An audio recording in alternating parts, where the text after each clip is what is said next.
Hello everyone. Today we learn about operational amplifier characteristic. Inverting amplifier. Without wasting any time, let's begin. Inverting operation amplifier.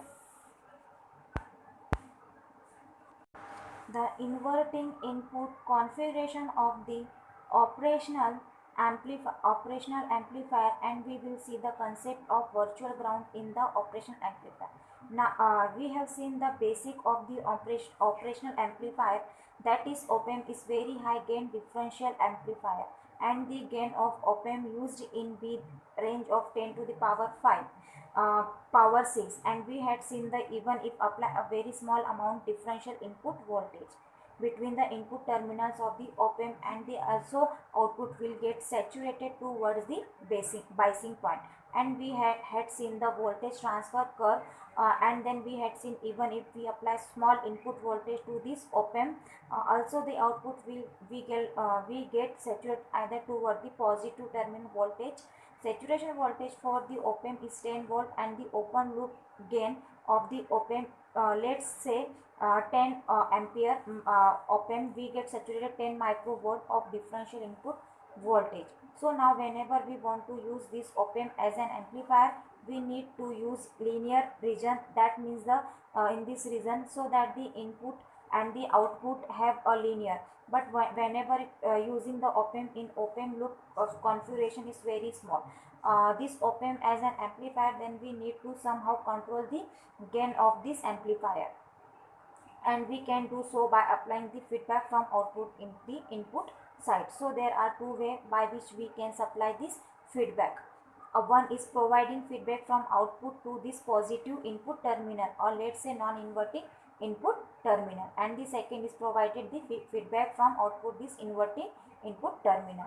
Now whenever we are providing the feedback from the output to this non-inverting input, that the kind of feedback is known as positive feedback, because here fraction output voltage is getting added to non-inverting amplifier.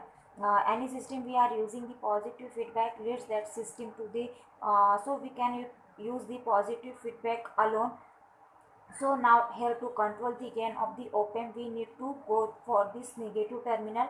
That means need to find the fraction the output voltage positive terminal. Three ways by which we can apply the input. The first, applying input non-inverting input terminal and grounding this negative input terminal.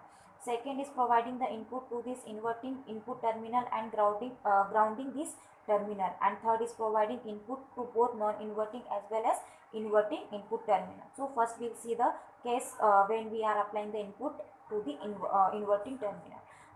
We have applied input to this inverting input terminal R1, and we are providing negative feedback from output this inverting input terminal, this feedback resistor RF.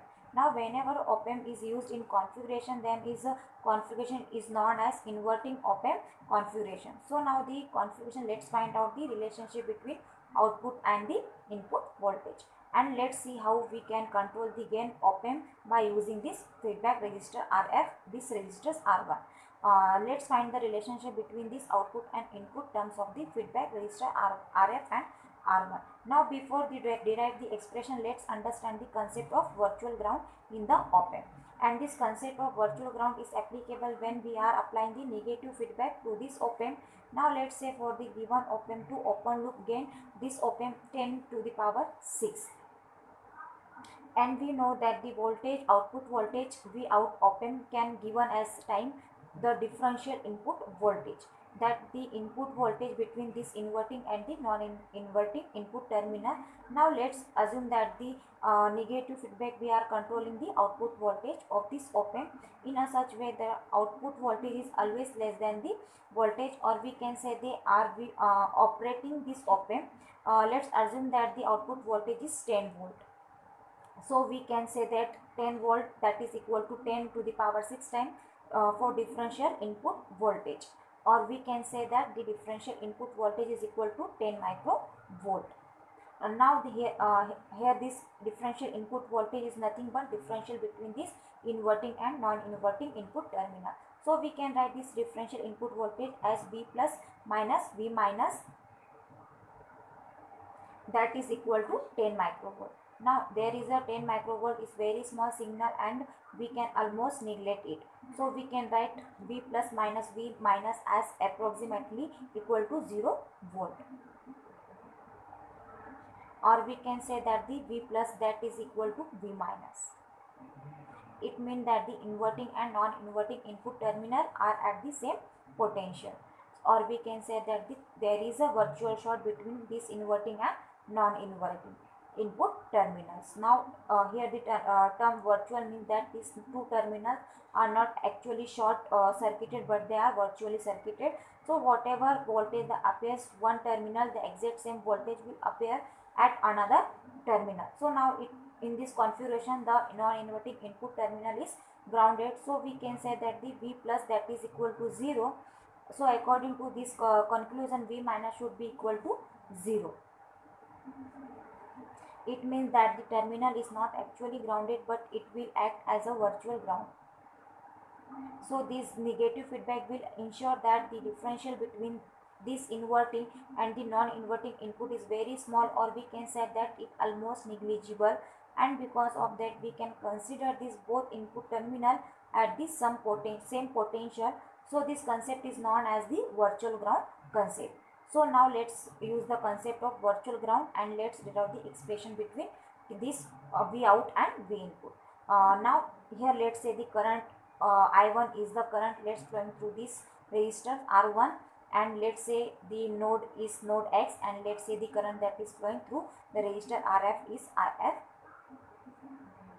Now in the last video we have seen that op-amp is very high input impedance, or if we consider ideal op-amp, and then input impedance of the op-amp is infinite. It means that the no current is entering, or we can say the current I that is equal to 0, or it means that I1 is equal to IF. So now we can write this I1 as V input minus Vx divided by R1, where Vx is the voltage at the particular node. Likewise, we can write this current Rf as Vx minus Vout divided by Rf. Now, if we apply the concept of virtual ground, and node X should be 0 potential, because this non-inverting input terminal is grounded. So, the value of Vx should be equal to 0. So, we can write this expression as V input divided by R1, that is equal to minus V output divided by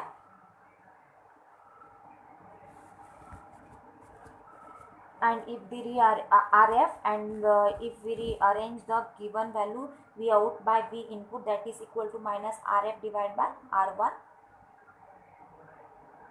and this expression is known as closed loop gain for this inverting op-amp configurations.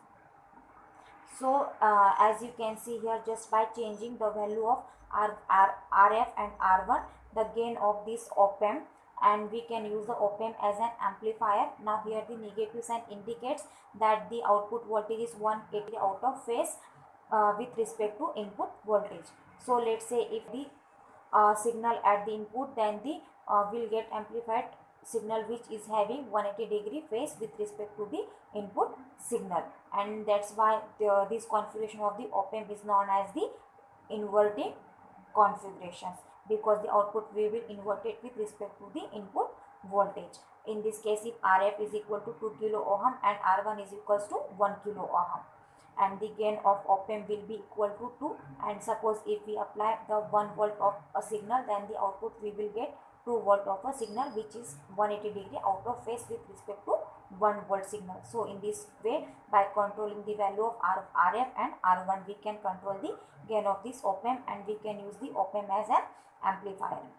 So I hope in this video you understood the inverting op-amp configuration and the concept of virtual ground.